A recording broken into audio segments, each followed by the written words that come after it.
एक महत्त्वाची बातमी, मागील वर्षाप्रमाणे यंदाही लाडक्या बहिणींना रक्षाबंधनाची भेट मिळणार आहे। जुलै ऑगस्टचे 3000 रुपये खात्यात एकत्रित जमा होणार असल्याची माहिती सूत्रांनी दिली आहे।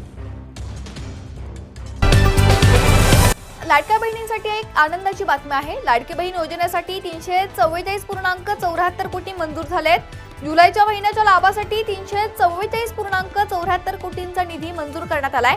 पात्र महिलांना जुलैचा आर्थिक लाभ मिळणार आहे। अनुसूचित जाती महिलांसाठी निधी वितरण मंजूर करण्यात आलंय। सामाजिक न्याय विभागाकडून या निधीला मंजुरी देण्यात आली आहे। लाडकी बहीण योजनेचा हप्ता पुन्हा वाटपास सुरू। महिलांसाठी महत्त्वाची आणि आनंदाची बातमी। लाडक्या बहिणींनो, लाडक्या ताईंनो, तुमच्यासाठी सर्वात मोठी आनंदाची बातमी। लाडकी बहीण योजनेचा मागील हप्ता 1500 रुपये वाटप झाला होता, पण आजपासून दुसरा हप्ता रक्षाबंधन गिफ्ट म्हणून जे आहे सरकारकडून वाटप करण्यात आलेला आहे। तर नमस्कार मित्रांनो, महाराष्ट्रातील लाडक्या बहिणींसाठी एक महत्त्वाची अपडेट समोर येत आहे।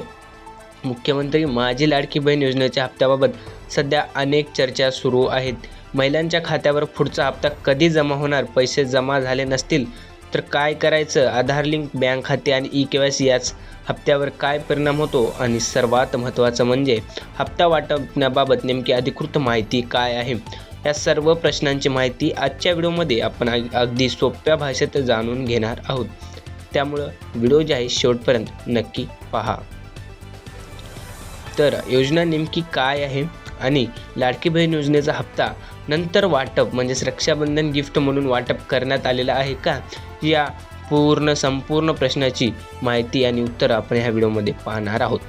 जर आपल्या चॅनलवर नवीन असाल, चॅनलला सबस्क्राईब करा मात्र विसरू नका। तर मुख्यमंत्री माझी लाडकी बहीण योजना ही महाराष्ट्र शासनाची महिलांसाठी महत्त्वाची आणि आर्थिक सहाय्य योजना आहे। या योजनेअंतर्गत पात्र महिलांना शासनाकडून आर्थिक मदत दिली जाते। योजनेचा लाभ मिळवण्यासाठी अर्जदार महिलेची पात्रता, बँक खाते आधाराशी संबंधित माहिती आणि इतर आवश्यक तपशील योग्य असणे महत्त्वाचं ठरते।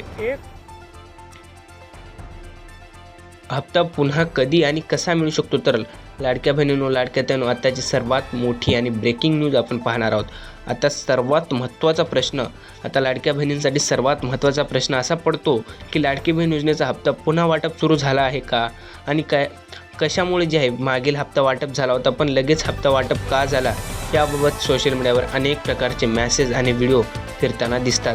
मात्र लाभार्थ्यांनी कोणत्याही अधिकृत पोस्टावर लगेच विश्वास ठेवू नये, कारण हप्ता कधी जमा होणार, किती रक्कम मिळणार किंवा कोणत्या टप्प्यात पैसे जमा होणार यासाठी महाराष्ट्र शासनाच्या अधिकृत घोषणा आणि अधिकृत लिंकद्वारे माहिती तपासणे सर्वात सुरक्षित आहे। तुमच्या खात्यावर पैसे जमा झाले आहेत की नाही हे तपासण्यासाठी बँक खात्याचे स्टेटमेंट, बँकेचा SMS किंवा अधिकृत पद्धतीने उपलब्ध असलेली लाभार्थी माहिती तपासा। पैसे खात्यावर आले नाहीत तर काय तपासायचं, समजा इतर महिलांच्या खात्यावर पैसे जमा झाले पण तुमच्या खात्यावर अजून रक्कम आलेली नाही, तर घाबरून जाण्याची जी आहे गरज तुम्ही नाही। सर्वप्रथम तुमचे बँक खाते सक्रिय आहे का हे तुम्ही तपासून घ्या। दुसरे म्हणजे आधार क्रमांक आणि बँक खात्याशी संबंधित माहिती योग्य आहे का ते तपासा। जर तुमची बँक खात्याची माहिती जर योग्य नसेल तर तुमचा हप्ता जे आहे अडकू शकतो। आणि तिसरं महत्त्वाचं आणि एकदम आवश्यक म्हणजेच ई-केवायसी प्रक्रिया पूर्ण आहे का। जर तुमची ई-केवायसी प्रक्रिया पूर्ण नसेल तर तुम्हाला हा लाभ मिळू शकणार नाही।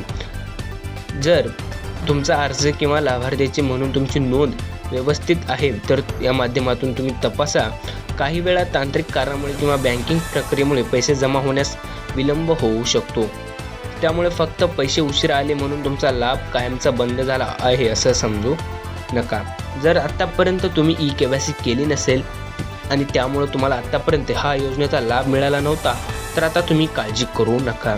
जर तुमच्या काही कामामुळे, अडचणीमुळे तुम्ही आजपर्यंत ई-केवायसी केले नसेल तर आता तुम्ही लवकरात लवकर ई-केवायसी करून घ्या, कारण तुमच्यासाठी सर्वात मोठी आनंदाची बातमी तर लाडक्या बहिणींसाठी तर सरकारकडून जे आहे ई-केवायसीची तारीख आणि मुदतवाढ म्हणजेच वाढवलेली आहे।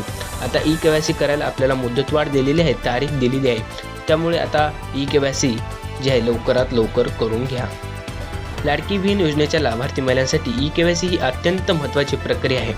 लाडक्या बहिणींनो, शासनाकडून वेळोवेळी ई-केवायसी संदर्भात सूचना दिल्या जाऊ शकतात, त्यामुळे तुमची ई-केवायसी पूर्ण आहे का, त्यामध्ये काही त्रुटी आहे का, आणि शासनाने दिलेली कोणतीही नवीन सूचना आहे का हे तपासणं आवश्यक आहे.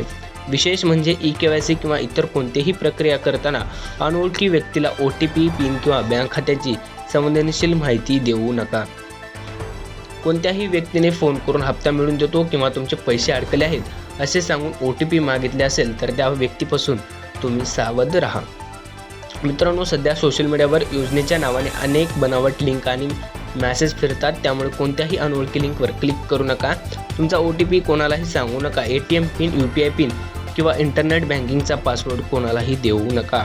तसेच तुमचा हप्ता अडकला आहे का, आधी पैसे भरा अशा प्रकारच्या संदेशापासून तुम्ही जे आहे सावध राहा. व्यक्तींपासून सावध राहा. सरकारी योजनेची माहिती मिळवण्यासाठी शक्यतो शासनाच्या अधिकृत वेबसाईटवर अधिकृत सूचना किंवा संबंधित सरकारी कार्यालयाचा आधार घ्या.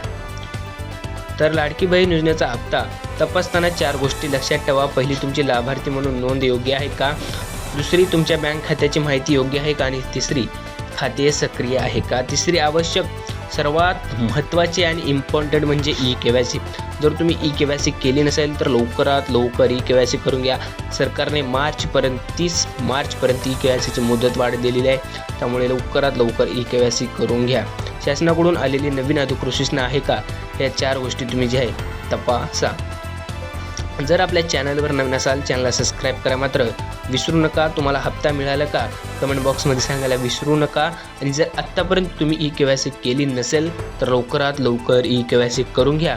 आणि तुम्हाला रक्षाबंधन गिफ्ट मिळालं आहे का नाही हे कमेंट बॉक्समध्ये सांगायला मात्र विसरू नका. भेटूया एका नवीन व्हिडिओमध्ये एका नवीन अपडेटसोबत. तोपर्यंत धन्यवाद.